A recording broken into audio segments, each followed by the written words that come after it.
Peluang juara Liga Inggris, City 70,06%, Liverpool 11,69%.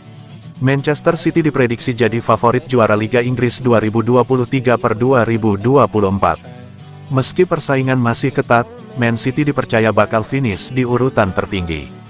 Pekan ke-32 Premier League 2023/2024 jadi petaka bagi dua kandidat juara, Arsenal dan Liverpool. Mereka secara mengejutkan sama-sama kalah pada laga di penghujung pekan lalu. Sedangkan Man City berhasil pesta gol 5-1 saat melawan Luton Town pada Sabtu, tanggal 13 Maret tahun 2024 lalu. Kemenangan sekaligus membuat The Citizens perkasa di puncak klasemen pada pekan ke-32. Berdasarkan catatan Opta yang dikutip Squawka, Man City punya persentase juara Liga Inggris musim ini sebesar 70,06%. Angka ini sangat dominan jika dibandingkan Arsenal yang mencatat 18,25% dan Liverpool 11,69%. Secara hitung-hitungan poin, ada 5 tim yang berkesempatan juara. Mereka adalah Man City, Arsenal, Liverpool, Aston Villa, dan Tottenham Hotspur. Namun Opta memperkirakan hanya 3 tim teratas yang punya persentase signifikan sebagai Raja Inggris musim ini. Secara hitung-hitungan poin, ada 5 tim yang berkesempatan juara.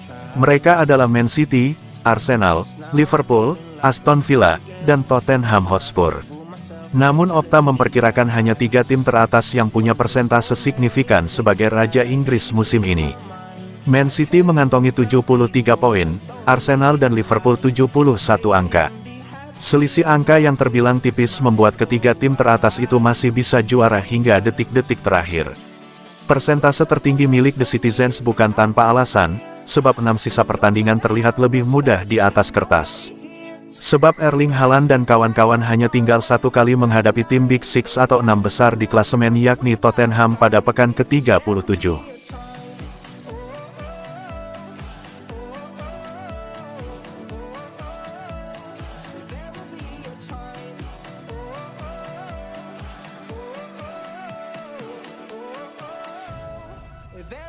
Dua syarat Lucas Paqueta gabung Manchester City musim depan.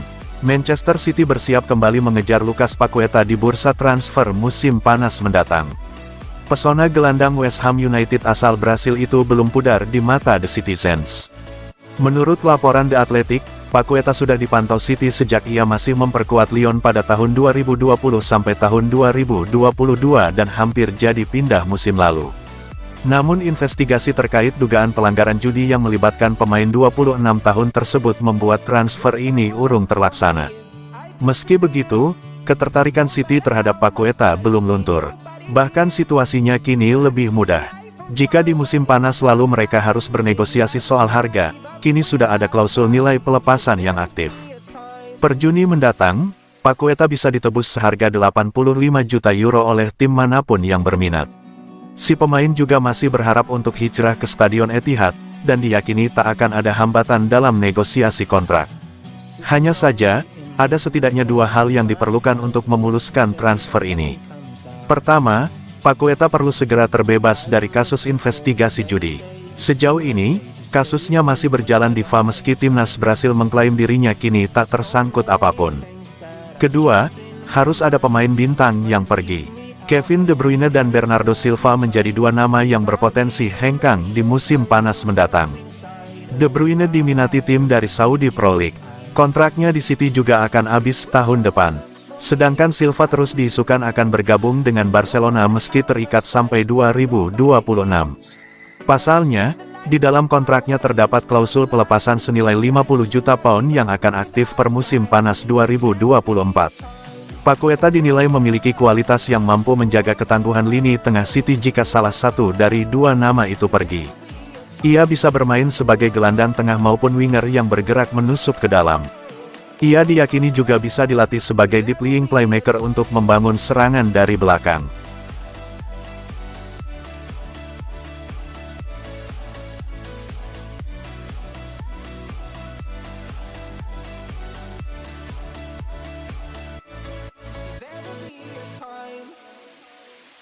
Ex-striker Liverpool menilai Man City kini pegang kendali perburuan gelar.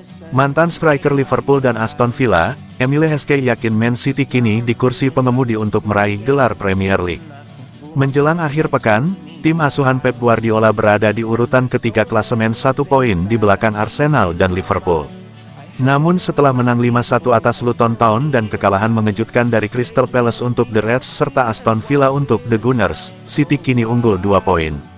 Meski masih ada 6 pertandingan tersisa untuk ketiga tim, banyak pundit dan ahli statistik kini menempatkan juara bertahan sebagai favorit untuk mengamankan gelar Liga keempat berturut-turut.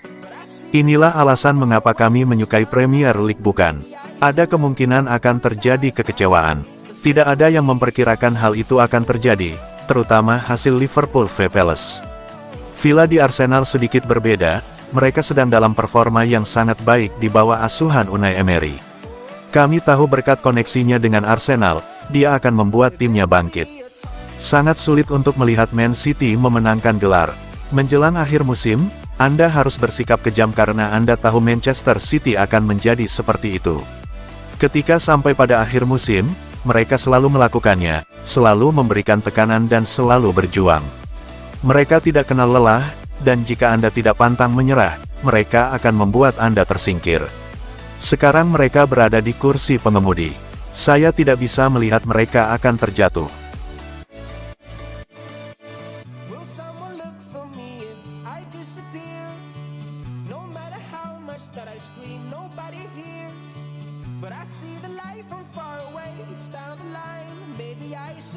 Kritik sadis Rafael van der Vaart untuk Erling Haaland. Mantan bintang Real Madrid Rafael van der Vaart mengirim kritik tajam untuk striker Manchester City Erling Haaland selepas bentrokan kedua tim di leg pertama perempat final Liga Champions. Di pertandingan itu, City dan Madrid menuntaskan laga dengan skor sama kuat, 3-3. Namun, tak ada nama Haaland di papan skor. Penampilan mati kutu Haaland disorot van der Vaart dan ex-pilar timnas Belanda itu menilai bomber Norwegia ini sejatinya hanya pemain rata-rata karena ketidakmampuannya menaklukkan laga-laga besar. Lebih lanjut, menurut van der Vaart, Man City adalah tim dengan permainan penguasaan bola tingkat dewa, sehingga mereka membutuhkan penyerang yang bisa menahan bola berlama-lama. Hal itu tidak dimiliki Haaland. Saya kira dia amat sangat jelek. Jika Haaland tidak mencetak gol, dia tidak berbuat banyak untuk timnya.